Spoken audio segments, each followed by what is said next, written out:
तो अनंत साहब, ज़ाहिर है चलें बैरिक गोल्ड अब पेशरफ दिखा रही है, रेकॉर्डिंग पर तेज़ी के साथ काम होगा, लेकिन जब चंद हफ्तों पहले जब माइनिंग कॉन्फ्रेंस हुई थी पाकिस्तान में, तो उसमें बहुत सारे सॉफ्ट कमिटमेंट्स, बहुत सारे MOUs दीगर ममालिक के साथ भी हुए थे और बहुत इंटरेस्ट उस वक्त दुनिया का हमारे इस माइनिंग सेक्टर में दिखाई दे रहा था। तो उसमें कुछ पेशरफ हो रही है, जो दीगर MOUs हुए हैं उनके साथ कुछ कॉन्क्रीट बातचीत चल रही है आगे? बिल्कुल बिल्कुल, आपको बताते चलूं कि उसमें फिनलैंड की तरफ से मिट्सो आई थी।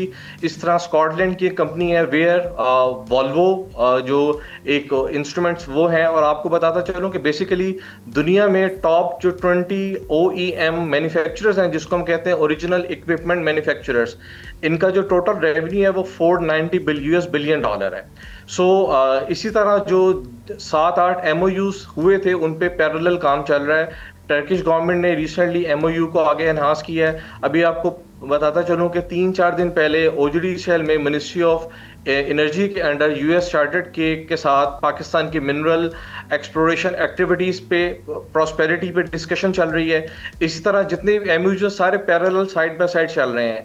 और रिसेंटली SIFC ने 2-3 ऐसे की प्लेयर्स हैं जो कि पाकिस्तान में आए हैं फ्रॉम ऑस्ट्रेलिया, और उनको वन विंडो ऑपरेशन के तहत फैसिलिटेट करवाया, जिसमें आपको बताते चलूं एक कंपनी है स्ट्राइक रिसोर्सेज और एक कंपनी है lithium resources. These are 2 Australian firm जिसको जिस तरह के मिनरल समिट में डिस्कस हुआ था कि वन विंडो प्लेटफॉर्म प्रोवाइड किया जाएगा, और वो as it is upon their agreement, they are very happy, they are coming to Pakistan. So चीज़ें पैरेलल बहुत अच्छे तरीके से चल रही हैं। तो हनान साहब, जब ये लोग इंटरनेशनल कंपनीज आ रही हैं और लेटेस्ट टेक्नोलॉजी भी लेकर आ रही हैं, तो इससे जो हमारे लोकल माइनिंग एंड मिनरल्स के एक्सपर्ट्स हैं, उनकी जो अपनी कैपेसिटी है या उनकी जो अपनी एक्सपर्टीज़ हैं, वो कितनी इन्हेंस हो रही हैं?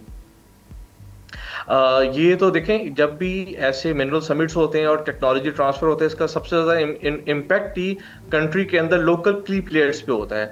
हमारे पास जो ऑलरेडी NRL है, FW है, और ये जो हमारे शेयर होल्डर में OGDC है, पाकिस्तान पेट्रोलियम लिमिटेड और गवर्नमेंट होल्डिंग प्राइवेट लिमिटेड, और उसके अलावा बहुत से लोग इन्वेस्ट कर रहे हैं, तो उनको एक अवेयरनेस मिलती है। और देखें, इनिशियली वो इतनी हैवी मशीनरी को यूटिलाइज नहीं कर सकते, तो इस पे वो एक सॉर्ट ऑफ JVs कर सकते हैं। और अभी आपको बताता चलूं कि पाकिस्तान में बहुत सी कंपनीज हैं जो इंजीनियरिंग सेक्टर से हैं, they are investing in the mining sector and they are looking forward कि वो JVs करें। तो इसमें JVs करने के बहुत ज़्यादा मौके होते हैं, और उनको कम से कम ये पता चलेगा कि माइनिंग करने कैसे। आपको एक छोटी एग्जाम्पल देता हूँ कि हम एक 8 घंटे की शिफ्ट में से 40 टन प्रोडक्शन करते हैं, तो हम उसी रेट के साथ अपनी जो प्रोडक्शन को एनहांस कर सकते हैं अगर हम कंटिन्यूअस माइनिंग मशीनरी को यूज करें। तो इसमें स्कैंडविक के बहुत अच्छे टूल्स हैं, कोमिट्सो के बहुत अच्छे टूल्स हैं। तो इससे लोगों को ये पता चलता है कि हम अपनी प्रोडक्शन को with same economy, same cost हम कैसे बढ़ा सकते हैं। तो ये तो एक बड़ा अच्छा स्टेप है जिससे हमें अवेयरनेस मिलेगी, और जितने भी हमारे लोकल क्ली प्लेयर्स हैं उनको एक सेंस ऑफ इनोवेशंस का पता चलेगा। सब्सक्राइब करें और बेल दबाएं ताकि कोई खबर रह न जाए।